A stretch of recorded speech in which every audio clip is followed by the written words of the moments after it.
एक जंगल में बहुत सारे पक्षी आपस में मिलजुल कर रहते थे। वो जंगल काफी पुराना होने के साथ साथ काफी हरा भरा भी था।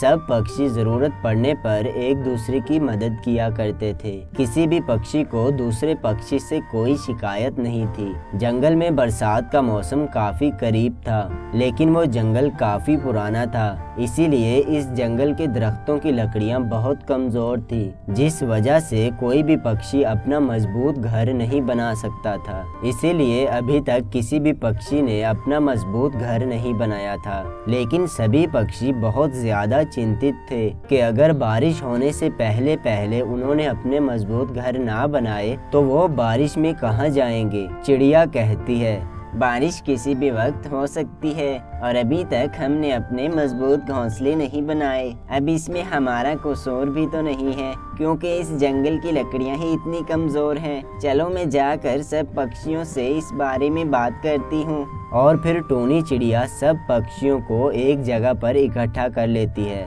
और सबसे कहती है, दोस्तों, क्या आप सबको बारिश की बिल्कुल भी चिंता नहीं है? बारिश तो किसी भी समय हो सकती है, लेकिन अभी तक हम सब में से किसी ने भी अपना मजबूत घर नहीं बनाया है। अरे टूनी चिड़िया, इस दफा हम अपने मजबूत घर कैसे बनाते? क्योंकि इस जंगल की लकड़ियां बहुत कमजोर थी।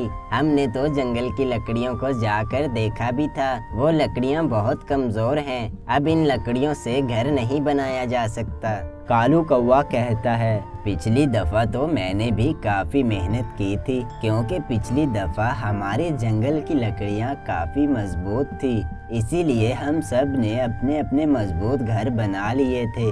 इस दफा तो हमारे जंगल की लकड़ियां बहुत कमजोर हो चुकी हैं, इसीलिए अब तो हमें मेहनत भी नहीं करनी पड़ेगी। अरे बेवकूफ और आलसी कालू कौवे, अगर मजबूत घर बनाने में मेहनत नहीं करेंगे तो बारिशों के मौसम में बारिश में ही भीगते रहेंगे।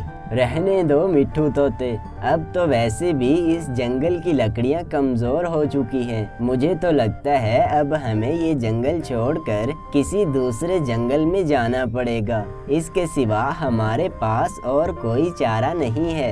अरे नहीं नहीं कबूतर भाई, हम इस जंगल को छोड़कर नहीं जा सकते।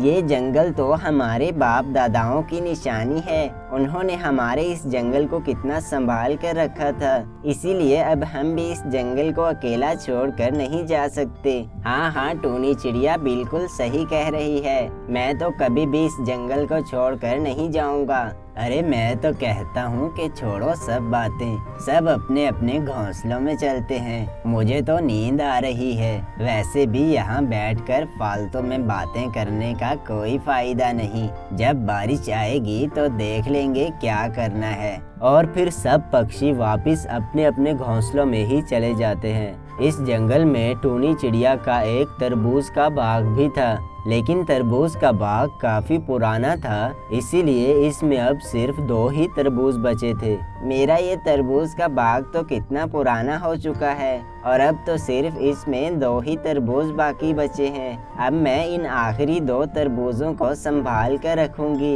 इन्हें मैं खाने में इस्तेमाल नहीं करूंगी और बारिशों के बाद मैं दोबारा से इन तरबूजों के बीजों की फसल लगाऊंगी। और फिर ऐसे ही दिन गुजरने लगे। सभी पक्षी काफी ज्यादा परेशान थे कि अगर बारिश हो गई तो वो क्या करेंगे, क्योंकि किसी भी पक्षी के पास रहने के लिए मजबूत घोंसला नहीं था। समझ में नहीं आ रहा है कि हमारा क्या होगा।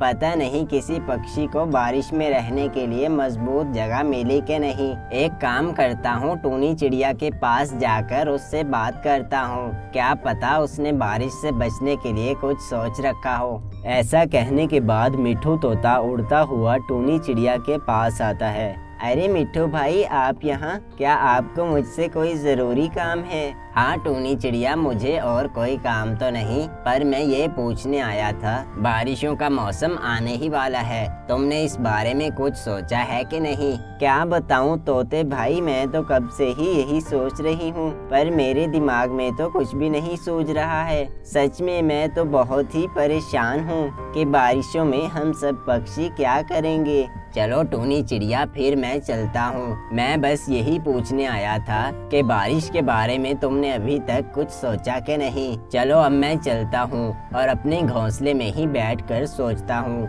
कि आखिर हमें क्या करना चाहिए। और फिर मिट्ठू तोता वहाँ से चला जाता है और टूनी चिड़िया उड़ती हुई अपने तरबूज के बाग में आती है।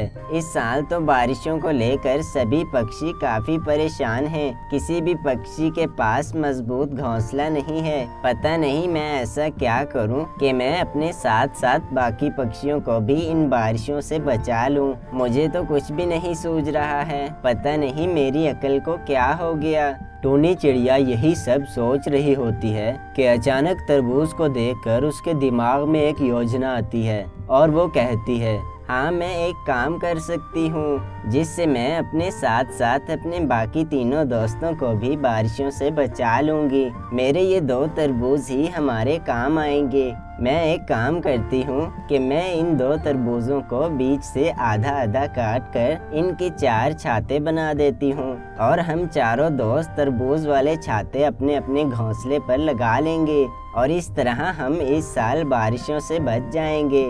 और फिर टूनी चिड़िया ऐसे ही करती है। वो तरबूजों को काट कर उनसे 4 छाते बना लेती है। आखिर मेरा दिमाग काम कर ही गया।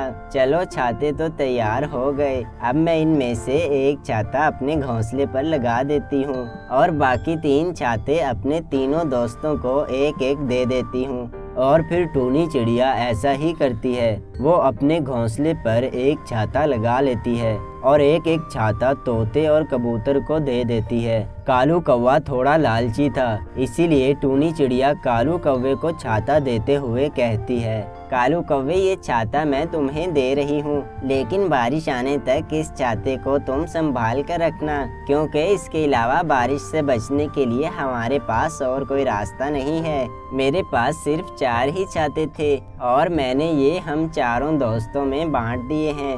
बस तुम इसे संभाल कर रखना, नहीं तो बारिश में भीगते फिरोगे। इतना कहने के बाद टूनी चिड़िया अपने घोंसले में वापस आ जाती है, क्योंकि अब सभी पक्षियों ने वो छाते अपने अपने घोंसलों पर लगा लिए थे। इसीलिए अब किसी भी पक्षी को बारिश की कोई चिंता नहीं थी। इसी जंगल में रहने वाली एक चील उड़ती हुई जा रही थी कि अचानक उसकी नज़र कालू कौवे के घोंसले पर पड़ती है और वो कहती है, अरे वाह भाई वाह, इस कालू कौवे ने तो बारिश से बचने के लिए क्या ही दिमाग लगाया है। इसने तो अपने घोंसले पर तरबूज से बना हुआ छाता लगाया हुआ है, पर मेरे पास तो अभी तक बारिश से बचने के लिए कोई इंतजाम नहीं है। चलो मैं एक काम करती हूँ, मैं इस कालू कौवे को कुछ दाने देकर इससे ये छाता खरीद लेती हूँ। और फिर चील कालू कौवे के पास आकर बैठ जाती है। अरे चील बहन, तुम यहाँ मेरे घोंसले में क्या लेने आई हो? देखो कालू कौवे, मैं तुमसे ये छाता खरीदने आई हूँ। तुम मुझसे कुछ दाने ले लो और बदले में मुझे ये छाता दे दो। अरे वाह, मुझे तो ये छाता मुफ्त में ही मिला था और अब मुझे इसके बदले में ढेर सारे दाने मिल रहे हैं। चलो मैं ये छाता देकर दाने ले लेता हूँ। कालू कौवा बहुत लालची था। वो छाता चील को दे देता है। चील छाता लेकर वहाँ से चली जाती है और फिर कुछ दिनों के बाद जंगल में जोरदार बारिश शुरू हो गई। सभी पक्षी अपने अपने घोंसलों में छातों के नीचे आराम से बैठे हुए थे, लेकिन कालू कौवे ने तो लालच में आकर अपना छाता पहले ही बेच दिया था। इसीलिए कालू कौवे को अपने लालच की वजह से सजा मिल चुकी थी। अब वो बारिश में ऐसे ही भीगता रहेगा। दोस्तों, ऐसी ही और भी अच्छी कहानियाँ देखने के लिए हमारे चैनल को सब्सक्राइब कर दें और नोटिफिकेशन को ऑल पर सेट कर दें और इस वीडियो को लाइक करने के बाद अपने दोस्तों के साथ भी शेयर कर दें।